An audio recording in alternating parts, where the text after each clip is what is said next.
sin estar en comunicación con la gente, se podía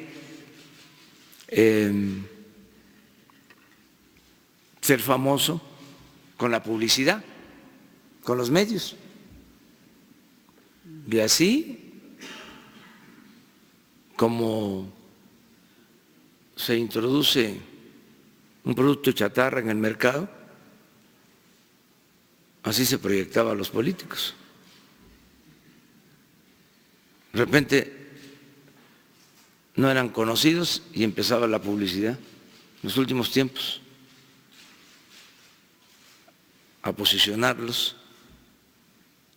Antes se llamaba eso propaganda y luego publicidad, porque ya de manera descarada era vender un producto, porque la propaganda era dar a conocer ideas, acá era dar a conocer un producto. Entonces, bien arregladitos, con moco de gorila,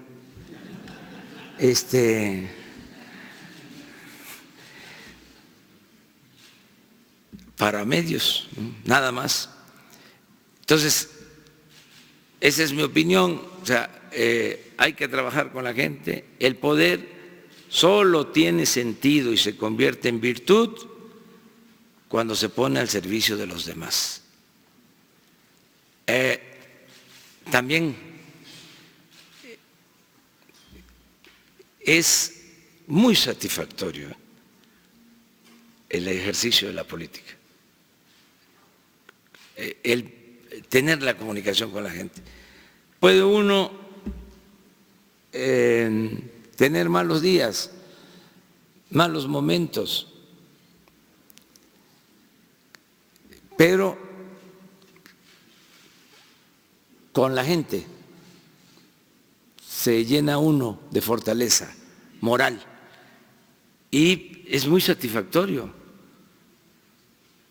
Es una de las actividades más humanas que existen. Entonces, yo invito a que todos, no por este caso, que además, pues también tiene que haber discrepancias, tiene que haber polémica y libertad, y todo el mundo debe de manifestarse y expresarse, pero lo más importante de todo es hacer política para el pueblo. Más el que está todo el tiempo en la oficina, que no sale, que no habla con la gente, que no le da el sol, hasta se puede enfermar. Agarran un color, un amarillo burócrata, Presidente, que no ayuda. En ese sentido, ¿usted no contempla reunirse con liderazgos de Morena o con el partido? A lo mejor envío una carta cuando sea el Congreso, para expresar mi punto de vista, mis sentimientos y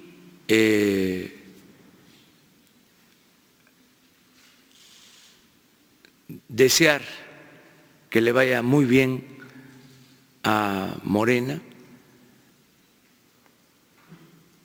y tratar algunos asuntos que desde luego tienen que ver con mantener principios e ideales, no buscar el poder por el poder, no abandonar al pueblo de México y la lucha, no abandonar la lucha por la justicia, por la democracia, por la soberanía, por los valores Si una organización cualquiera se ancla en valores, si se afianza sosteniendo valores, resiste. Si empieza a buscar el poder por el poder, el triunfar a toda costa, sin escrúpulos morales de ninguna índole, si empieza el zigzagueo, se echa a perder, no dura. Si hay principios, sí. El escudo protector son los ideales, son los principios. Entonces, a lo mejor para finales de año, antes de que se elija a los dirigentes, si hay un congreso, puedo enviar una carta. Si el congreso es un fin de semana, un domingo, por ejemplo, a lo mejor asisto. Pero yo ya no puedo, ni debería estarlo diciendo aquí, nada más porque usted me lo está preguntando. No estoy en activo como militante de Morena, tengo permiso, tengo licencia, represento a todos los mexicanos, partido como su nombre lo indica, viene de parte, es una parte, gobierno representa a todos y ese es mi papel básicamente. Perfecto. La segunda pregunta, señor presidente, si me permite. Se ha tocado ya el tema de las protestas de las feministas, de las mujeres que están saliendo a la calle porque las están matando, a sus hijas, a sus madres, a muchas mujeres en todo el país.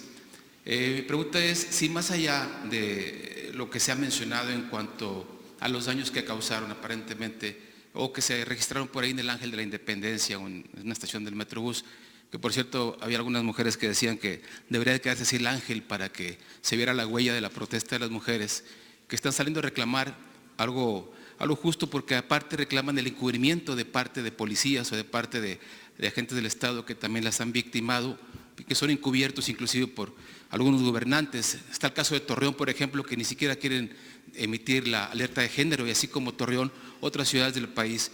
Pareciera que, de acuerdo a los testimonios que hemos recogido, que hay terror de parte de muchas mujeres mexicanas, señor presidente. Millones de mexicanas salen a la calle, inclusive abordar un taxi es peligroso para muchas mujeres. Andar por la calle también resulta temerario a veces. Hay terror inclusive de andar en la vía pública a ciertas horas de la noche, inclusive en plena día. Así como el huachicoleo, así como el narcotráfico, así como problemas que se han llegado a catalogar de seguridad nacional, así como las políticas públicas que se han diseñado para atacar esas problemáticas. ¿No considera usted necesario que también se refuercen, ya sea por operativos o por políticas públicas, para atacar este mal que está aquejando todos los días y no de ahora, de hace muchos años, a las mexicanas? Es decir, reforzar las acciones y sobre todo que haya efectividad ante esta violencia de género y estos crímenes que no paran y que al contrario siguen al alza. Bueno, ya toqué el tema ayer. Estamos trabajando todos los días para garantizar la paz, la tranquilidad. Creo que es un derecho el manifestarse y protestar y debe de respetarse ese derecho, pero también creo que debemos de protestar de manera pacífica. No estoy de acuerdo con la violencia. No se puede enfrentar la violencia con la violencia. No se puede enfrentar el mal con el mal. El mal hay que enfrentarlo haciendo el bien. Y ya dije ayer, soy partidario de la no violencia. Y la jefa de gobierno, Claudia Sheinbaum, está atendiendo este asunto, esta demanda justa de las mujeres y ha tenido ya reuniones con colectivos, con organizaciones de mujeres y se está dialogando y se están haciendo compromisos y tenemos todos que participar y ayudar para que haya paz y haya tranquilidad en el país. A ver, Sara. Gracias, presidente. Preguntarle, nada más para terminar con el tema del Senado, ¿no le preocupa que esta diferencia pueda perjudicar el acompañamiento de los senadores de Morena en las reformas que usted plantea? No, para nada. Porque las propuestas que nosotros estamos haciendo al Congreso son para beneficiar al pueblo. Entonces, no solo los legisladores de Morena, también los de otros partidos nos están apoyando y aprueban nuestras iniciativas de ley. Les pongo como ejemplo lo de la reforma constitucional para la creación de la Guardia Nacional. Fue unánime en el Senado la aprobación. Y así, en otros casos, ¿cómo no se va a aprobar que se quiten los fueros? Que se pueda juzgar al presidente por delitos de corrupción y otros delitos graves. Ni modo que los senadores no voten por eso. Entonces, no hay ningún problema.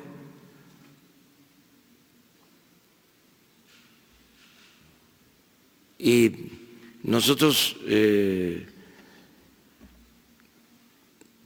estamos actuando con respeto al Poder Legislativo y es un poder autónomo, independiente, y hacemos lo que por ley nos permite la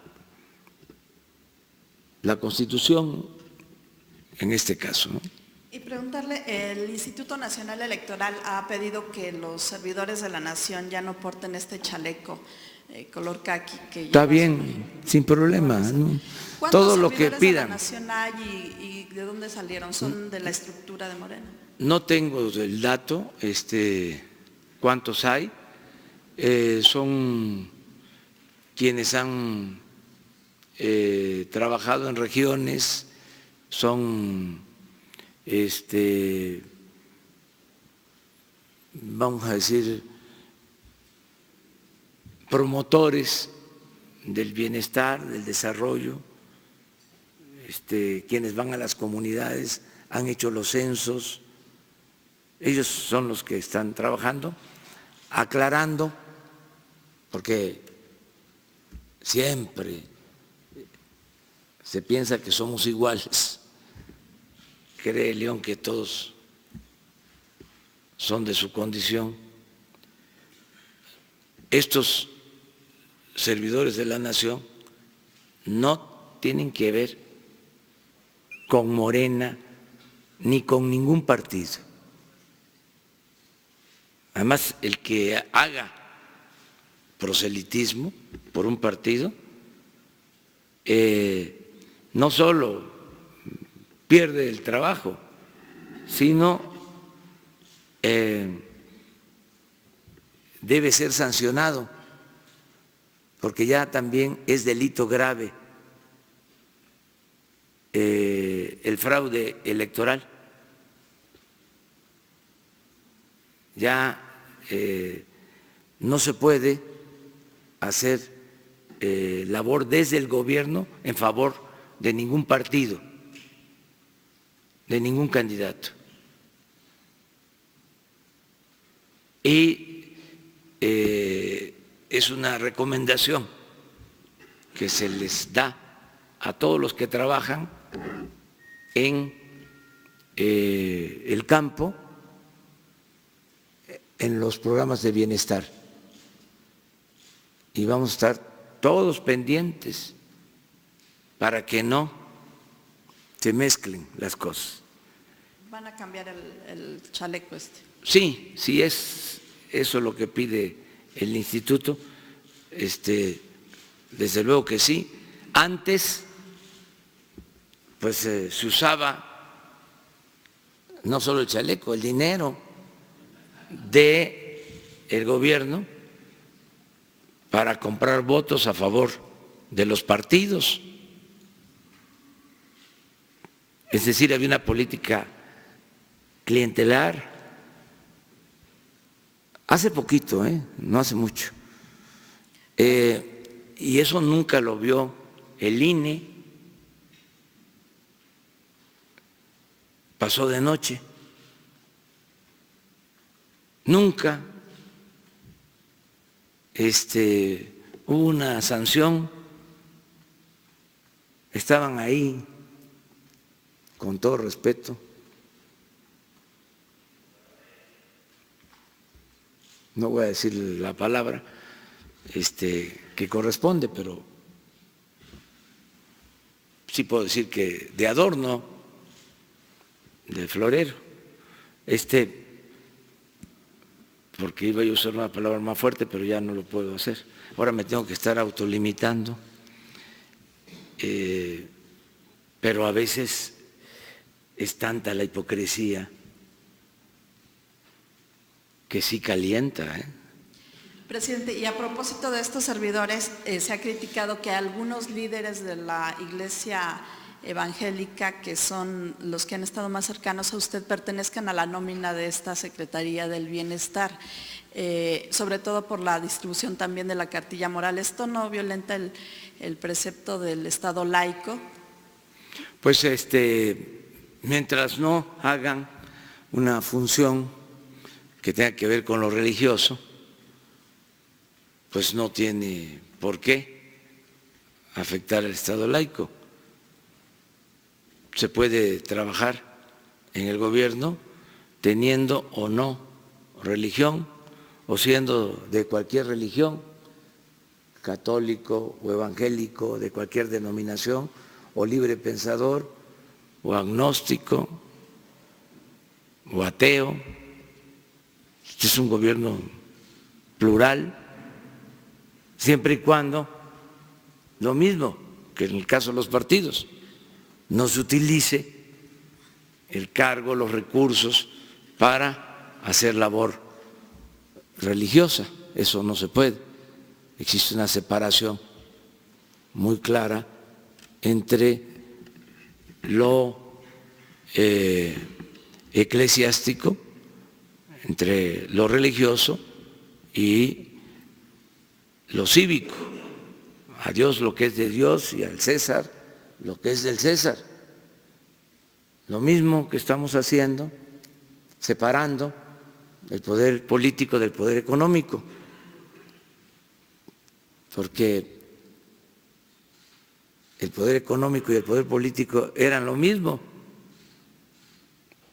se alimentaban, se nutrían mutuamente, y ahora hay una separación, porque el gobierno tiene que representar a todos, y no era así. El gobierno estaba tomado, estaba secuestrado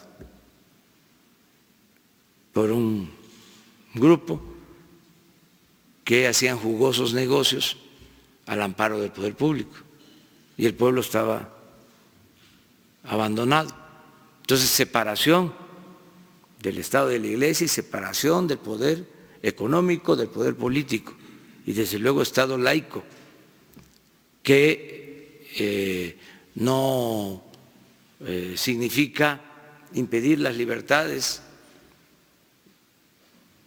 de creencia,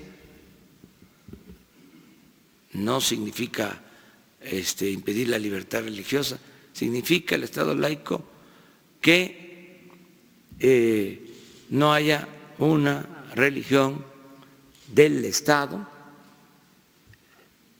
y que no exista mezcla, relación de lo religioso con lo cívico. Finalmente, presidente, sin abusar del micrófono, ayer usted hace un llamado al Poder Judicial para que no se aplique la ley de manera facciosa en el caso de sus adversarios o quienes lo atacaron. Ayer el abogado de Carlos Ahumada dijo que, aparte del tema de Rosario Robles, también tiene un caso, el mismo juez que lleva este asunto, el mismo juez sobrino de Dolores Padierna, lleva un caso en contra de su esposa, de Carlos Ahumada, y decía que hay persecución. No, pues queda mal este asunto, aparentando pues que sí hay una especie de venganza. Pues sí, pero vuelvo a repetir, no es nuestra práctica, no procedemos nosotros de manera facciosa, no somos iguales. Es que quedó esa inercia y es difícil, ya les dije, los conservadores, pues como ellos son muy hipócritas, esa es su doctrina, la hipocresía, su verdadera doctrina de los conservadores es la hipocresía, piensan que pues todos somos así. Y ahora sí que, como se dice coloquialmente, zafo. Entonces ya que vayan entendiendo que no somos iguales, no tenemos un doble discurso, no somos hipócritas, no somos sepulcros blanqueados. Y lo otro es que, aunque se van dando cuenta de que no somos iguales,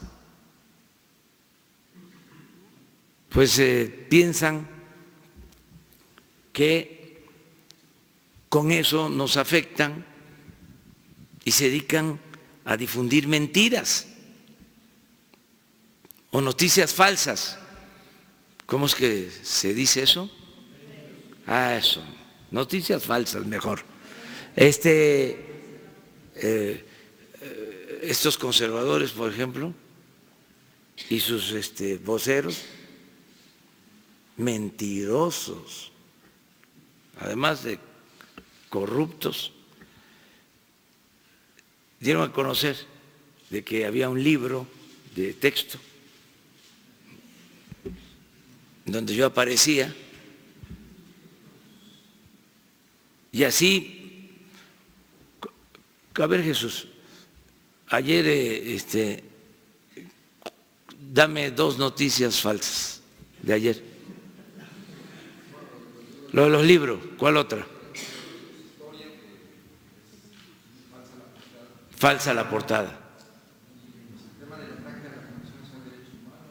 Ah, esa es otra, que estamos modificando el marco legal para el funcionamiento de la Comisión de Derechos Humanos. Pero diario, son muy mentirosos, mentecatos, con todo cariño.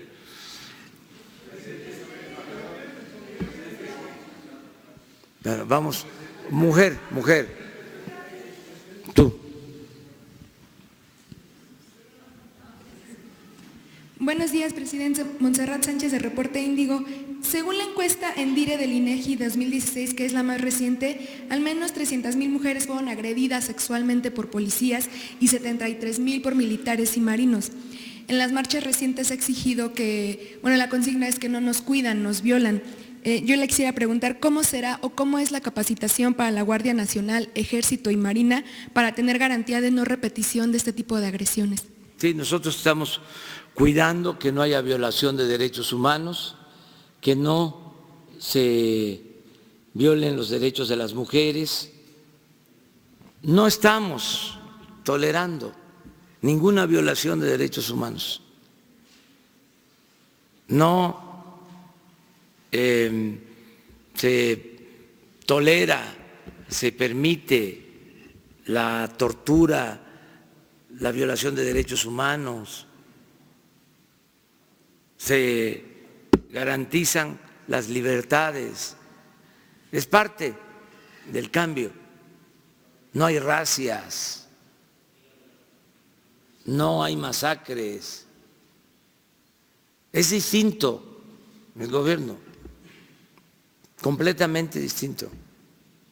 Todos los días me reúno y personalmente recibo el reporte, el parte de lo sucedido a nivel nacional, de homicidios, de secuestros, de robos de vehículos, de robos a casa, habitación, de cuántos hombres, cuántas mujeres pierden la vida, en qué condiciones, todo, diario. Y no permitimos ningún abuso de nadie.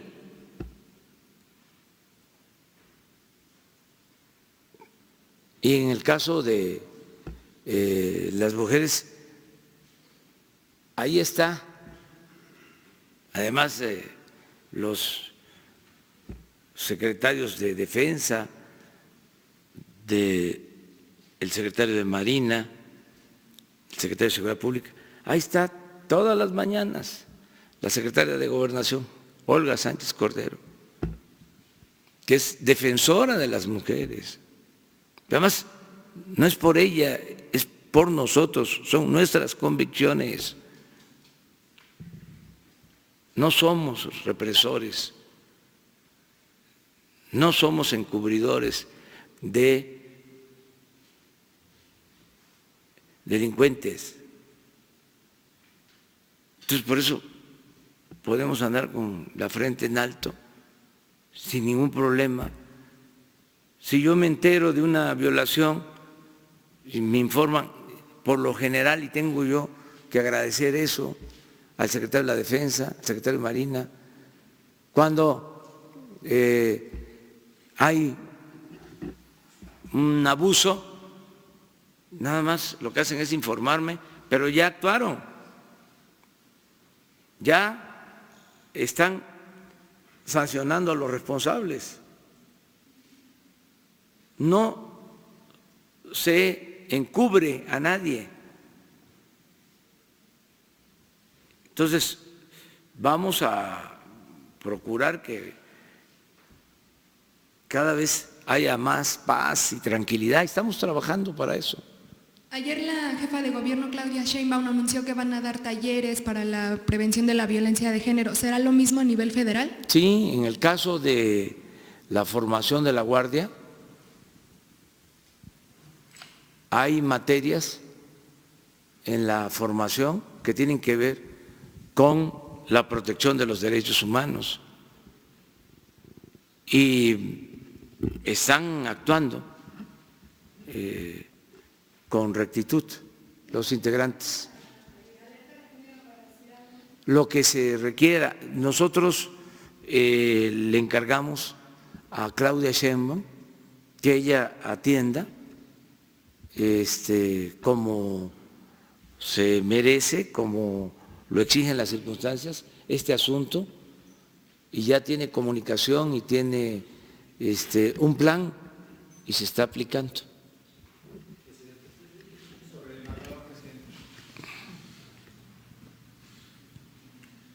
Presidente Roberto Cruz, de Grupo Impacto. no es un poder de la Unión, pero es un poder, es el poder de facto, el poder eclesiástico. ¿Qué opinión tiene usted ante esta posición de la Iglesia mexicana? Creo que si no la más dura, una de las más críticas en lo que va de su gobierno. No sé si se enteró de este domingo en su editorial Desde la Fe, que titula Gobierno sin voluntad de diálogo. Es la Iglesia, ¿eh? La Arquidiócesis Primada de México pide a los mexicanos que ni como sociedad ni como individuos, entre otras cosas, se resigne a las consultas a mano alzada, ni a mítines a modo, ni a un monólogo, ni a un gobierno que maneja de forma unilateral y unipersonal los problemas del país. Pide que se escuche a campesinos, a madres trabajadoras, a médicos, a la CNDH, a las calificadoras, a los inversionistas. Ese es editorial Desde la Fe de la Arquidiócesis de este domingo. Ahorita le hago otra pregunta, presidente. No, pues eso sí calienta. No, respeto mucho la opinión de la Iglesia Católica y de todas las iglesias. Y no voy a polemizar. Me satisface mucho la postura del Papa Francisco, que ha estado defendiendo a los pobres. Y es un ejemplo a seguir. Cuando vino a México, pronunció discursos que ojalá y se reprodujeran y se distribuyeran, porque fue una visita importantísima, pero no se difundieron las palabras del Papa. Y yo no recuerdo en la historia de México que un dirigente político o religioso haya hablado con tanta claridad sobre la pobreza y sobre los abusos del poder en México. Ni en su momento el presidente Allende, que pronunció discursos importantísimos, sobre todo un discurso muy importante en Guadalajara, pero lo dicho por el Papa sobre pobreza, migración, sobre el abuso del poder. Bueno, hasta habló de cómo la misma jerarquía de la Iglesia se ha olvidado del pueblo. Muy buenos discursos, homilías. Entonces tengo simpatía por el Papa Francisco y soy muy respetuoso de la Iglesia Católica, como soy muy respetuoso de la Iglesia Evangélica, ¿sí?, de la comunidad judía, y soy respetuoso de los no creyentes. Tengo muchísimos amigos que no les gusta lo de la cartilla moral, que discrepamos porque ellos son agnósticos o ateos. Nos respetamos, nos queremos mucho, pero cada quien es libre de creer o no creer. Bueno, la Iglesia Católica tiene mucha influencia sobre todo en los mexicanos, que es uno de los países, junto con Brasil, Latinoamérica, que más católicos tiene, ¿no? ¿No considera usted una cierta competencia o una intromisión o que merezca una respuesta a lo que dice? Porque lo que dice es duro. No, tengo muy buena relación con sacerdotes, con obispos. Acabo de recibir y lo estimo muchísimo porque lo considero un auténtico, un verdadero cristiano, al padre Solalinde, y hace como un mes estuve en Tuxpan, Michoacán,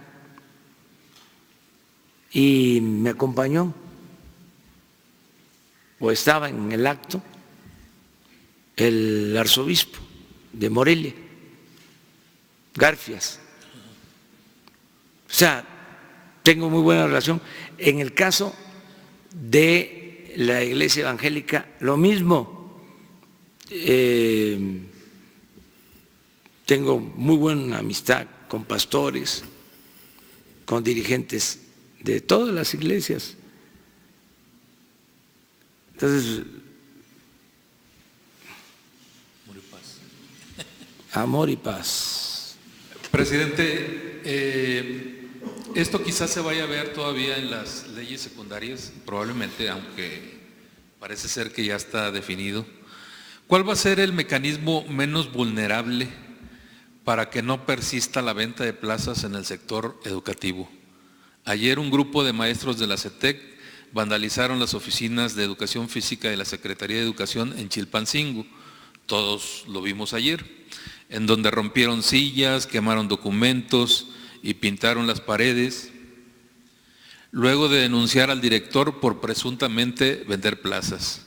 Pero desde hace un mes se dice que la CENTE ya retomó en Oaxaca el control de las plazas otra vez y que pide hasta el 80% de participación en marchas, plantones y bloqueos para conseguir una de estas plazas. ¿Se va a definir? ¿Ya está definido? ¿Quién va a vigilar eso? Estamos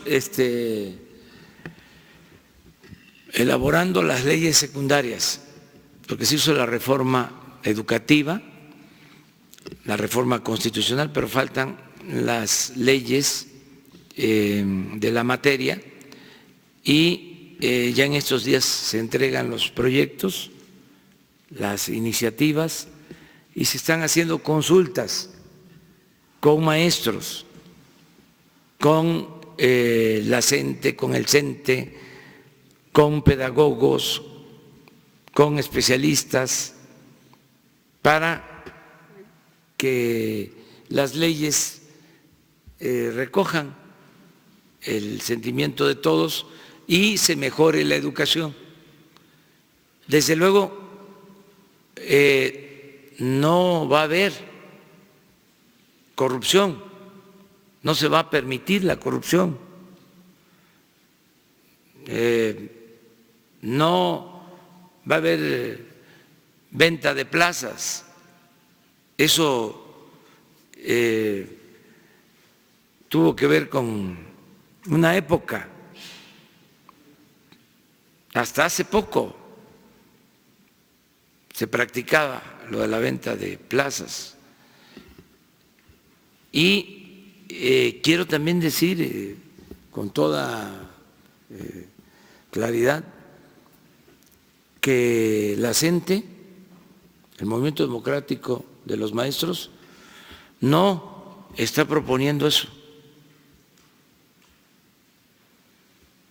porque se le echa la culpa, ¿no?, de que se opusieron a la reforma educativa porque querían que se siguieran entregando las plazas a recomendados o que se vendieran las plazas.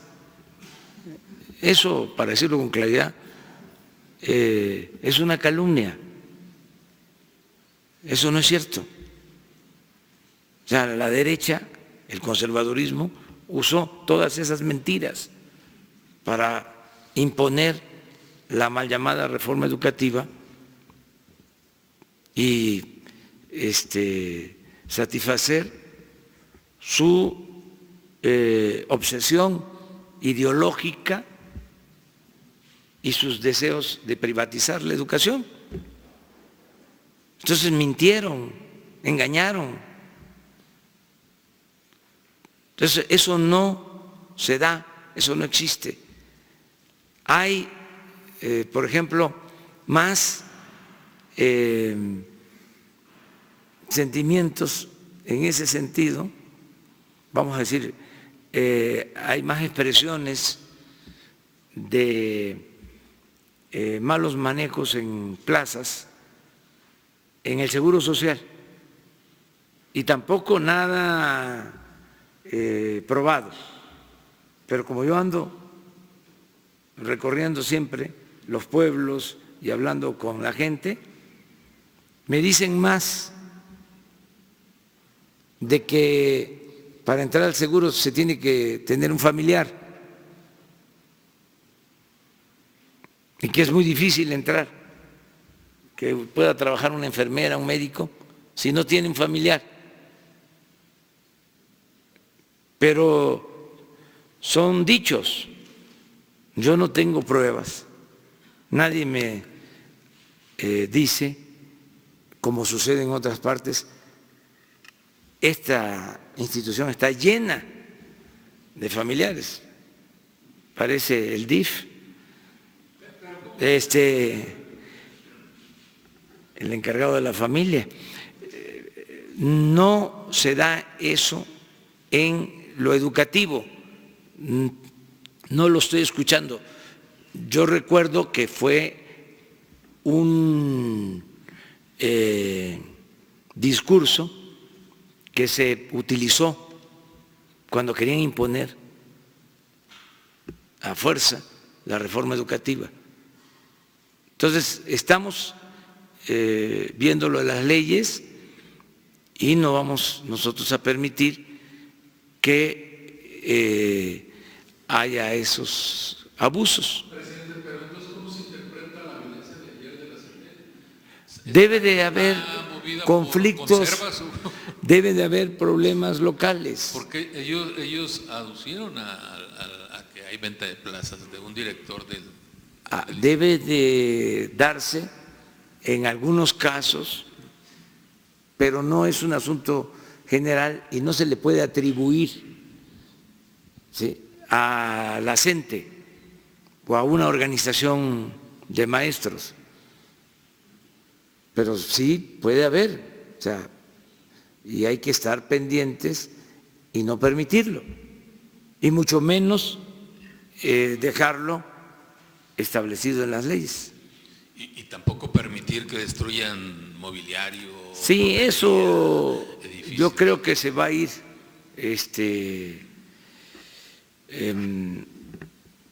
resolviendo, va a ir desapareciendo esas prácticas, porque la violencia no es opción, no es alternativa. Y quienes cometen esos excesos pierden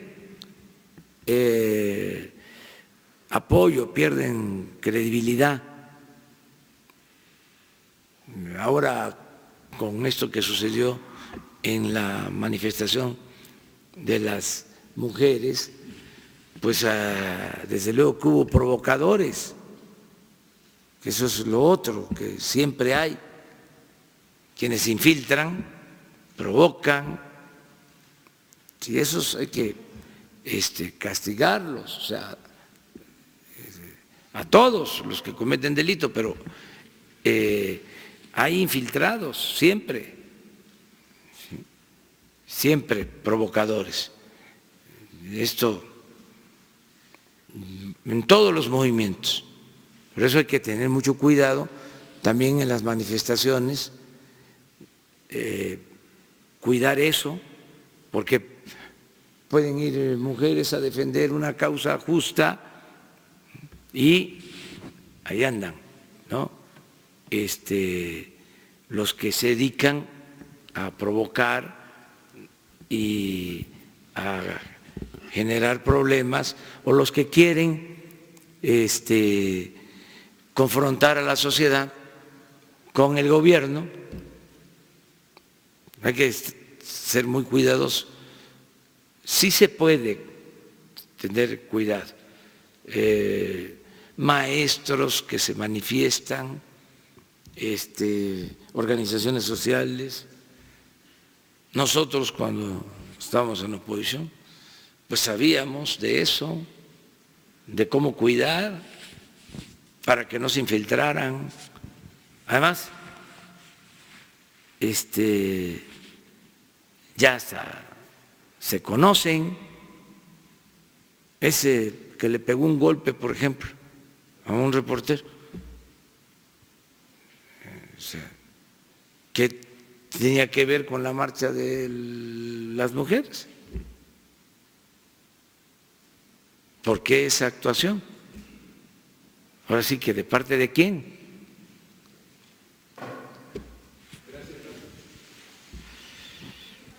Buenos días, presidente. Shaila Rosagel, corresponsal del Grupo Gili, El Imparcial de Sonora, Crónica y Frontera de Tijuana.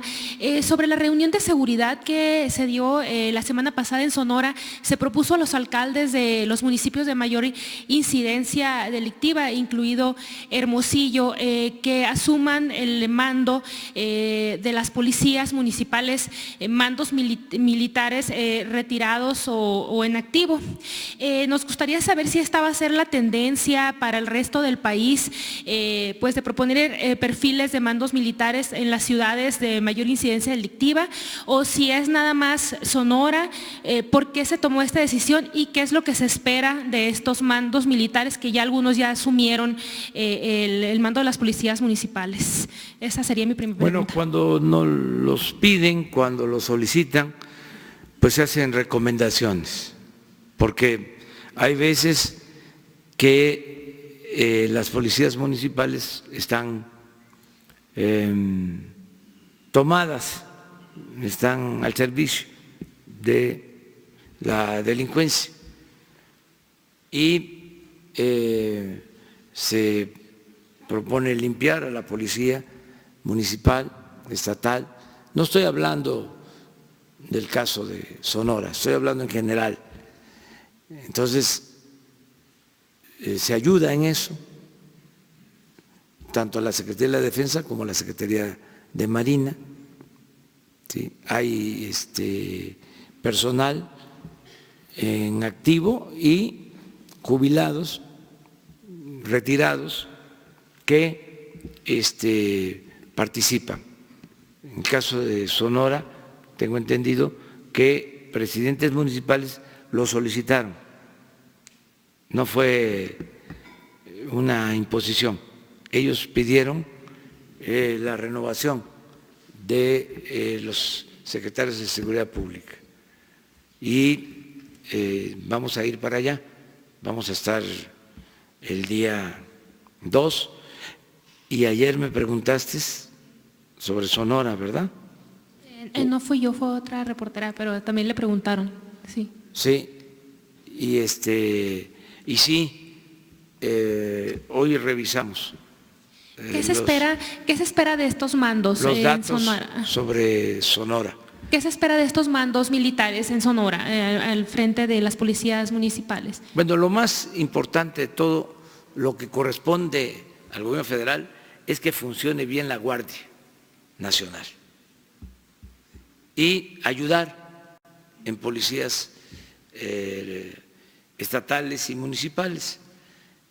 Sobre todo lo que estamos recomendando es que tengan elementos suficientes. Es que hay municipios sin policía, prácticamente. No hay policías, muy pocos policías. Se puso el ejemplo del Estado de México, 18 millones de habitantes y 16,000 policías estatales. Entonces, lo que estamos planteando es que se tengan más policías municipales, estatales, que no todo recaiga en la Guardia Nacional, sino que también en los municipios se refuerce la protección a los ciudadanos y en los estados. Y ya se les está haciendo un planteamiento a los gobernadores y lo ven bien, porque hay un fondo que se destina a la seguridad pública en los estados y queremos, de manera respetuosa, recomendarles que de ese fondo se utilicen recursos para la contratación de más elementos, de más policías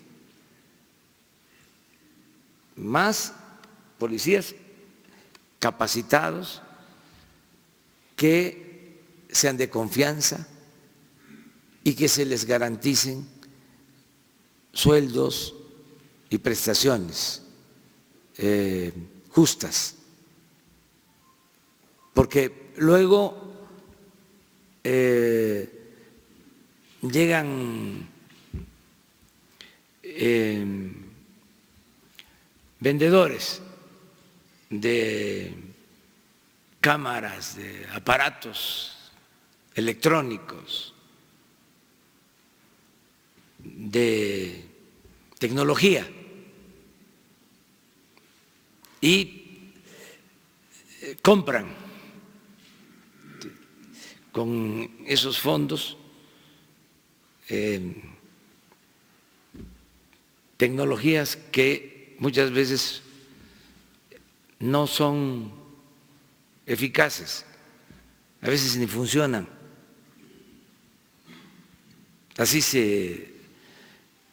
Así anteriormente, equipos, sistemas costosísimos que se compraron sin un beneficio, ¿no?, sin ser de utilidad para labores de seguridad. Entonces, estamos buscando eso, trabajando sobre eso. Presidente, ¿y va a ser tendencia para el resto de las entidades el poner mandos militares al frente de las policías municipales? No, es cuando lo solicitan. Nosotros la preocupación y ocupación que tenemos es consolidar a la Guardia Nacional. Y necesitamos elementos para la Guardia, porque tenemos que tener este año mínimo 80, 100,000 elementos para finales de año y para el año próximo 140,000 elementos y tener las 266 coordinaciones. Entonces estamos reclutando, convocando, y están pasando también elementos de la Policía Federal que voluntariamente desean participar en la Guardia Nacional. Una segunda pregunta, presidente. A unos días de que entregue su primer informe de gobierno al Congreso, ¿cuál es su balance en materia de seguridad, en el impacto, por ejemplo, de los homicidios? Usted dijo la semana pasada que se iría serenando el país poco a poco. ¿Qué fecha o cuál es su cálculo? ¿Cuándo podemos ver pues esta baja en violencia en el país? Gracias, sería todo. Tengo confianza de que pronto vamos a entregar mejores cuentas, mejores resultados. Es nuestra asignatura pendiente, es lo que más nos ocupa. Todo lo demás, otras áreas están marchando bien, hay resultados positivos en la economía, en el bienestar, en no permitir la corrupción, va muy bien el plan de austeridad, muy bien la macroeconomía, la creación de empleos, la inversión extranjera, el comercio exterior, pero tenemos que resolver el problema de la inseguridad y de la violencia. Eso está pendiente. Hemos logrado estabilizar, que no se agrave, pero no hemos podido bajar la incidencia delictiva. Y ese es el reto, ese es el desafío. Por eso todos los días estamos atendiendo este asunto. Dos más. Presidente, buenos días. ¿Cuál es la relación que tendrá su gobierno con el nuevo embajador Christopher Landau, que hace 2 semanas llegó a México y habla un perfecto español? Eso no quiere decir que pues vele por los intereses de México, velará por los intereses de los Estados Unidos. Sé que pronto se reunirá con él y cuáles serán los planteamientos elementales para una relación bilateral más allá del Tratado de Telmec y obviamente también el tema migratorio. Es la primera pregunta y enseguida le formulo la siguiente, por favor. Bueno, es bien recibido el embajador de Estados Unidos en México. Me informó Marcelo Ebrard que ya tuvo con él una reunión. Cuando presente sus cartas credenciales, como lo estoy haciendo con otros embajadores, vamos a tener la oportunidad de platicar. Ahora cambió el protocolo porque antes era la entrega de las cartas credenciales, un saludo, la fotografía y ya. Ahora no es así. Ahora me entregan las cartas credenciales y nos reunimos. Por eso también lo de la banda presidencial, porque tenemos la bandera aquí. Entonces, la bandera es de todos los mexicanos, no solo del presidente. La voy a portar, la banda presidencial, pues el día 15 de septiembre, porque de acuerdo a la ley hay que portarla cuando se presenta el informe, pero ya el informe se entrega y cuando se reciben las cartas credenciales de embajadores, cuando desde luego se coloca la banda al tomar posesión del gobierno y el 15 de septiembre. Entonces la quiero portar el 15 de septiembre. No, pero tengo la bandera. Me reúno con ellos, con la bandera mexicana y platicamos. Entonces lo mismo vamos a hacer con el embajador de Estados Unidos en México. Yo quisiera que los embajadores de Estados Unidos en México no fueran como Wilson, sino como Daniel. Y ahí se los dejo de tarea a ustedes. ¿Y cuáles son los planteamientos elementales que le planteará al nuevo embajador Christopher Landau? Los planteamientos es mantener la relación de amistad, de cooperación, de respeto y llevarnos bien, que podamos evitar la confrontación y que no se fomente la xenofobia, que no se azuse en Estados Unidos para despertar racismo, maltrato, odio contra los mexicanos. Queremos respeto. Se ha avanzado